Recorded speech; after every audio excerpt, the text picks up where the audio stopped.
যখন কোনো বান্দা সূরা ফাতিহার একটা করে আয়াত বলে আলহামদুলিল্লাহি রাব্বিল আলামিন, সঙ্গে সঙ্গে আল্লাহ জবাব দিয়ে বলেন হামিদানি আবদি, বান্দা তুই আমার প্রশংসা করলি। আর রহমানির রহিম যখন বলে আল্লাহ বলেন আসনা আলাইয়া আবদি। মালিক ইয়াউমিদ্দিন যখন বলে আল্লাহ বলেন মাজ্জাদানি আবদি।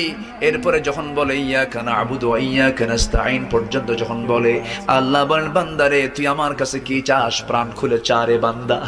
ইহদিনাস সিরাতাল মুস্তাকিম থেকে শুরু করে নিয়া ওয়ালাদ-দাল্লিন পর্যন্ত যখন বান্দা বলে তখন আল্লাহ বলেন বান্দা নামাজের মধ্যে এমন প্রেমের খেলা খেললি বান্দা, তুই যা চাইলি সব আমি আল্লাহ কবুল করলাম। ওই বান্দা যখন রুকুতে যায় আল্লাহ তখন অস্থির হন। ওই বান্দা যখন সিজদায় যাওয়ার জন্য প্রস্তুতি নাই, সমস্ত ফেরেশতাকে ডাক দিয়ে বলেন ও ফেরেশতারা, এই বান্দাগুলো আমাকে দেখলো না, রাসূলকে দেখলো না, কোরআনকে দেখে হাদিসকে বিশ্বাস করে আমাকে খুশি করার জন্য তার সবচেয়ে সম্মানজনক